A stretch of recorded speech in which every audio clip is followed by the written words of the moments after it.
Hey everybody, this is Justin Wright, the Mindset Coach. Today I want to do a little bit of a Q&A, and I wanted to specifically talk about one question that I got at one of my recent talks at Suffolk University. And this question was, what do I believe the 5 top qualities of any leader are? What are these qualities that make someone a great leader? And I answered this question on Twitter here, but I want to go through those 5 items. I want to talk about each, give you a little bit more information about my thought process behind those, because I think that there are a lot of people that could benefit from leadership coaching these days, or understanding how to be a better leader, because whether or not you're actually directly in charge of people, we all have to take moments throughout our day, throughout our lives, where we lead others in some direction. No matter what part of the team you're on, no matter how low on the totem pole you are, these things all apply, and these concepts will help you out on a day-to-day basis, improve your relationships with people, at work, with your friends, you name it. So quality number 1, most important thing above all, is honesty. Honesty and integrity are absolutely critical for any leader. Would you directly follow someone you knew was lying to you? Would you directly follow someone you knew was leading you astray? And it doesn't matter how big or how small these lies are. These things fester, they grow, and dishonesty breeds dishonesty. Meaning, if you're a dishonest leader, the people underneath you are going to think that it's okay to tell those small white lies or disfigure the truth in a way that takes away from your collective message. Honesty and integrity are absolutely tantamount and of critical importance for anyone in a leadership position. Now, from there, assume you're honest. What is thing number 2? I absolutely believe, without a shadow of a doubt, that the second most important quality of any leader is loyalty. You need to be loyal. You need to have your people's back. Anyone on your team, anyone working with you or working for you, needs to know that at the end of the day, you'll go to bat for them and you will represent them in a positive light. People make mistakes, and I see far too often leaders who are willing to shift the blame to the people who made those mistakes. I have news for you. If you're in a leadership position, you need to shoulder that blame. It's your fault. And this is something that I think, if you have not read Extreme Ownership by Jocko Willink and Leif Babin, this concept is something that is the cornerstone of that book and that leadership philosophy. You need to take ownership of successes and failures. Everything as a leader rests on your shoulders, whether you want to or not. And so it's totally okay and absolutely necessary for you to make corrections, make changes, correct those mistakes, and discuss those things internally within your team or organization. But externally, the outward perception has to always be that you have your team's back and you're supporting them no matter what. Now, quality number 3, and this one is also incredibly important. Transparency is key for a leader. To be transparent means to own up to your own failures and openly discuss them. As a leader, you can't shy away from owning your failures just as much as your successes. And you need to attribute your success to the people around you who are supporting you. Being transparent means being okay with making mistakes, and this is absolutely critical in this day and age. Your people need to know that it's okay to fail, because failure is inevitable in absolutely any endeavor. If you're trying to accomplish something big, something bigger than yourself, chances are you're going to fail, and chances are you're going to fail multiple times along the way. Your team needs to know that failure is okay, and you just need to set the precedent that learning from failure is a necessary step following failure. It's okay to fail. It's not okay to not learn any lessons from that failure.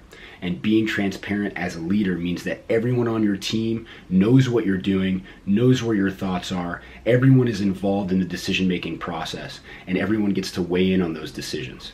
You ultimately need to draw a line and set a standard for performance, but you need to involve the opinions and the thoughts of those around you in that process. From there, if you're transparent, if you're loyal, if you're honest, thing number 4 that is absolutely critical for anyone in a leadership position is respect. You have to respect those around you, and furthermore, and even more importantly, you have to respect those outside the organization. It's critical that you do not badmouth people, that you don't talk down on people, that you don't act like an all-around jerk in your day-to-day interactions. You need to carry yourself in a respectful manner, because being a leader means that you are the vision of the organization that people see. If you're out there causing problems, getting into arguments, disrespecting people who are talking to you and engaging with you, that's going to reflect poorly on your organization and on your team. You need to constantly realize that at all times, you are the image of the organization, whether you want to be or not. Respect is critical. There are going to be people who you disagree with, and those people are going to be both internal and external. But when you disagree with people, you have to do so respectfully. You have to engage them in conversation and debate. You have to be able to weigh the pros and cons of their argument, and you have to try to convince them why your way is the right way. Or maybe the point they make actually sits with you. Maybe you start to agree with their viewpoint.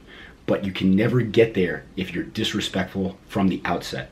You have to engage people with respect, and you have to lead with respect, not with fear and not with control. Last but not least, thing number 5, as a successful leader, you need to, at all times, be in control.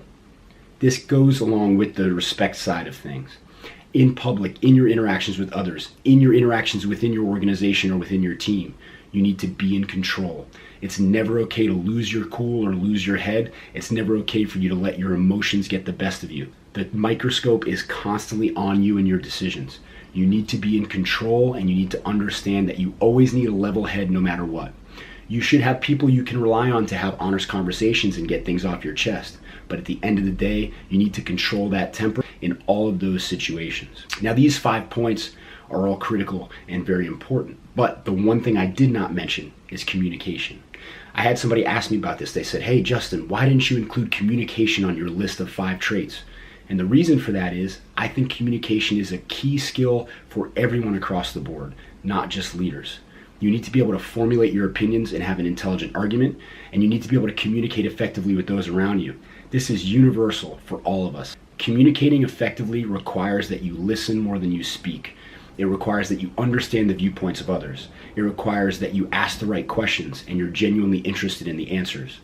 These character traits are important for all people in all walks of life, and all of us should do a better job working on our communication. When's the last time you had a conversation where you genuinely listened without thinking how you were going to respond? The next time you ask a question, I want you to pay attention with not just your verbal language, but your body language. Lean in and listen. Try to genuinely understand the other person's viewpoint. Improving that communication will help you improve your relationships with others, both personally and professionally, whether you're in a leadership position or not.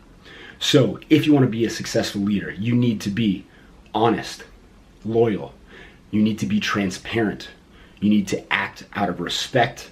And last but not least, you need to show control in all situations. Join us next time on the next Q&A. We're going to be answering questions about how to stay motivated when that initial drive fades away, and how to deal with change in life and not be intimidated by change on a day-to-day basis. Until next time,